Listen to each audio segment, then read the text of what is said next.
Oh, hello, great readers. I'm Bo-chan. I'm Nimacum. I'm Van-chan. In this class, I'll read all of you a part of Ulysses, Bess, L. Ulysses, James Joyce. 10 sec 17. Martin Cunningham said.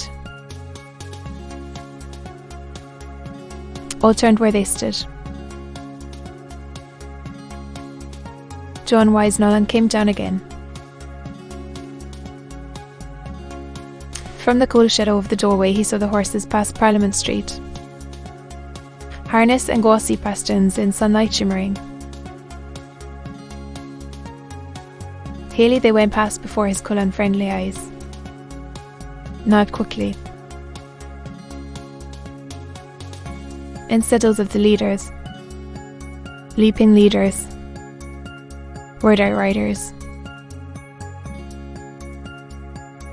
What was it? Martin Cunningham asked, as they went on up the staircase. The Lord Lieutenant General and General Governor of Ireland. John Wise Nolan answered from the stairfoot. A Parnell's brother. They were in the corner. They chose a small table near the window, opposite a long-faced man whose beard and gaze hung intently down on a chessboard. Is that he? Haynes asked, twisting round in his seat. Yes, Mulligan said. That's John Howard, his brother, our city marshal. John Howard Parnell translated a white bishop quietly, and his grey cloak went up again. To his forehead where it rested. An instant after, under its screen, his eyes looked quickly, boss bright, at his foe and fell once more upon a working corner. I'll take a melange, Haynes said to the waitress. 2 melanges, Buck Mulligan said. And bring us some scones and butter and some cakes as well. We call it DBC because they have damn bad cakes. Oh, but you missed a list on Hamlet. Haynes opened his new bought book. I'm sorry, he said. Shakespeare is the happy hunting ground of all minds that have lost their balance. England expects. Buck Mulligan's primrose was scotched gaily to his laughter. You should see him, he said, when his body loses its balance.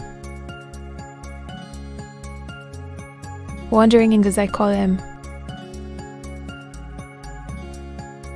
I am sure he has an it fix, Haynes said, pinching his chin thoughtfully with thumb and forefinger. Now I am speculating what it would be likely to be. Such persons always have. Buck Mulligan bowed across the table gravely. They drove his wits astray, he said, by visions of hell. He will never capture the attic note. the note of Swinburne. Of all poets, the white death and the ruddy birth. That is his tragedy. He can never be a poet. The joy of creation. Eternal punishment. Ain says, nodding curtly. I see. I tackled in this morning unbelief. There was something on his mind. I saw. It's rather interesting because Professor Pokwani of Vienna makes an interesting point out of that. Buck Mulligan's watchful eyes saw the waitress come. He helped her to unload her tray. He can find no trace of Helen ancient Irish myth. Ain said, amid the cheerful cups. The moral idea seems lacking. The sense of destiny, of retribution. Rather strange he should have just that fixed idea.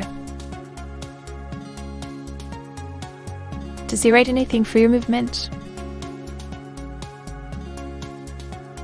He sent 2 lumps of sugar differently long-wise through the whipped cream. Buck Mulligan slid a steaming scone into and plastered but over its smoking pith. He bit off a soft piece hungrily. 10 years, he said, showing and laughing. He is going to write something in 10 years.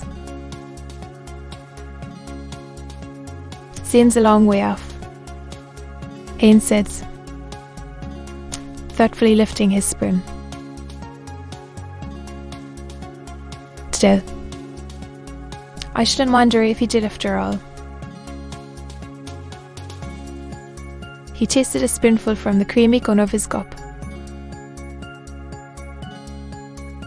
This is real Irish cream, I take it, he said with forbearance.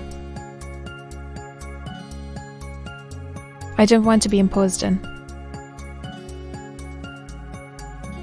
Elijah. Sit. Like crumpled throwaway. Sailed eastward by flanks of ships and trawlers.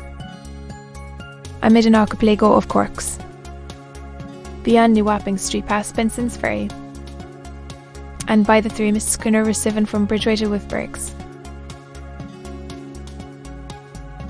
Amid an O or Tiffany walk past Hull Street. Past Sewell's Yard. Behind him Cashel Boyle O'Connor Fitzmaurice Still Farrell. With stick umbrella to Scott Dingling. Shone the lamp before Mr. Wasmouth House and Crossing. Walked along Mergen Square. Distantly behind him a blind stripling tapped his way by the wall of College Park. Cashel Boyle O'Connor Fitzmaurice Still Farrell walked as far as Mr. Lewis Wano's cheerful windows. Then turned and strode back along Mergen Square. His stick umbrella to Scott jingling. At the corner of Wilder's house he halted. Frowned at Elijah's name announced on the Metropolitan Hall. Frowned at the distant pleasance of Duke's Lawn. His eyeglass flashed frowning in the sun. McQuacktis Volui. He strode him for Clare Street, pouring his fierce word. As he strode past Mr. Bloom's dental windows this way of his discote brushed rudely. From its angle a slender tapping king and swept onwards. Having buffeted Athil's body, the blind stripling turned his sickly face after the striding form. To be continued.